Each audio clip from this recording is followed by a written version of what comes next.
Writing authentic Sapphic characters from a Sapphic writer, avoiding common pitfalls. Writing Sapphic characters, whether you're part of the LGBT community or an ally, requires thoughtfulness, research, and a commitment to authentic representation. There's no single right way to portray Sapphic women, but there are definitely some pitfalls that'll make readers roll their eyes or close your book entirely. Let's get real. If you're going to write Sapphic characters, do it right. Here are a few ways, in my opinion, on how to do that. First, your character's sexuality isn't her entire personality.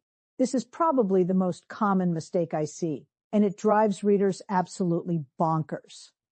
Yep, being Sapphic is an important part of someone's identity, but it's not the only part. In fact, it may be the smallest part. If every single thought your character has, every conversation she participates in, and every action she takes revolves around being gay, you have not created a character. You've created a walking pride flag. Real lesbians are just people. Complex, multifaceted people, just like everyone else. So how do we accomplish making them just like everyone else? Give your Sapphic characters weird hobbies. Maybe she's obsessed with competitive baking or Civil War reenactments, career ambitions that have nothing to do with her sexuality, complicated family dynamics beyond just coming out drama, because every family has drama. Am I right? Friendships with all kinds of people, annoying habits and endearing quirks, goals, fears, and dreams that exist regardless of who she's attracted to. Her sexuality should and will inform her perspective and experiences. Absolutely. But it shouldn't replace her personality. Nobody wants to read about that lipstick lesbian whose only character trait is being attracted to women. Please, I'm begging you, avoid the usual stereotypes. Look, stereotypes exist for complicated reasons, and some real people do fit them, but when you're writing fiction, leaning on harmful tropes just shows laziness. See my blog post on stereotypes? Stereotypes that need to retire. The predatory lesbian who makes straight women uncomfortable or can't have a single platonic friendship without sexual tension. This one's particularly harmful because it plays into real discrimination queer women face. The butch equal to emotionally unavailable jerk assumption. Masculine presenting women can be soft, vulnerable, romantic, and emotionally intelligent. Revolutionary concept, I know. The femme equal to shallow, ditsyless, authentically queer nonsense. Feminine women who love women are just as queer as anyone else. Their presentation doesn't make them confused or straight-passing or less committed to their identity. The tragic Sapphic whose story must end in death or heartbreak. We've had enough tragedy, thank you. Let queer women be happy. The confused bisexual who can't commit or doesn't really know what she wants. Bisexual women can be and are in committed, monogamous, loving relationships. Their capacity to be attracted to multiple genders doesn't make them inherently unfaithful or wishy-washy. Instead of stereotypes, write actual people. A butch woman who writes poetry. A femme woman who fixes motorcycles. A bisexual woman in a stable long-term relationship. You know, reality.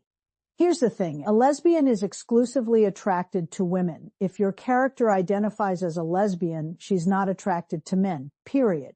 Even if she dated men in the past, compet is real. Internalized homophobia is real. Figuring yourself out takes time. Her history doesn't define her identity. How she identifies now does. What does this mean for your writing? Be intentional about which label your character uses and why. If her specific identity matters to the plot, get it right. If it doesn't matter, let her exist without making it a source of drama or confusion or exposition. And please, for the love of all that's holy, don't write a lesbian character who suddenly discovers she's attracted to a man after all. That's not representation. That's erasure with extra steps. Queer community isn't a monolith. And it's not perfect, so don't write it that way. There's this tendency in fiction to portray queer community as either a utopian safe haven where everyone supports each other unconditionally, or as a toxic nightmare full of drama and infighting. Reality, as usual, is more complicated. The truth about queer communities, they can be incredibly supportive. They can also be messy. Queer spaces aren't magically free from racism, transphobia, body shaming, classism, or ableism. Sometimes queer women are petty or judgmental or cliquish. They can be conservative, progressive, Republican, Democrat or Independent, Catholic, Baptist or agnostic. We come in all shapes, sizes, colors, and political bents. So show the complexity. Community that provides crucial support, but also has its problems. Different types of communities, activist groups, social circles, sports leagues, book clubs, online spaces, characters who don't fit neatly into the community or don't want to. The reality that in small queer communities, yes, people do sometimes have overlapping dating histories, but not everyone has dated everyone. That's just lazy writing.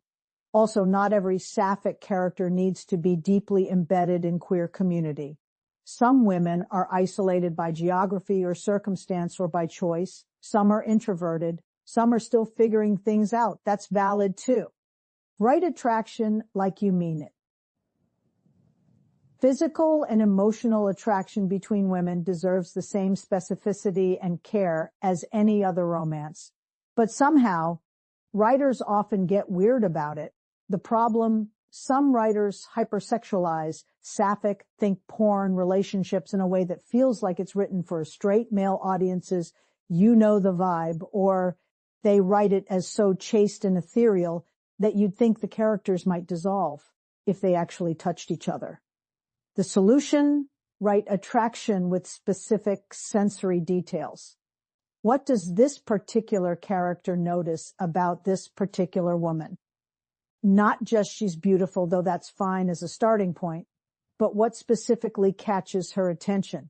The way she laughs, the curve of her neck, how she gestures when she's excited about something, the competence with which she handles a difficult situation, her smell, her voice, the way she moves. For intimate scenes, reflect your characters' personalities and relationship dynamic. A first kiss between longtime friends will feel different from one between rivals who've been circling each other. Sex scenes should reveal character, advance the relationship, and feel true to who these people are. If you haven't experienced a lesbian relationship or are writing outside of your orientation, and if you were writing explicit content, please do some actual research about what sex between women involves. Don't rely on stereotypes or what you've seen in male-directed porn.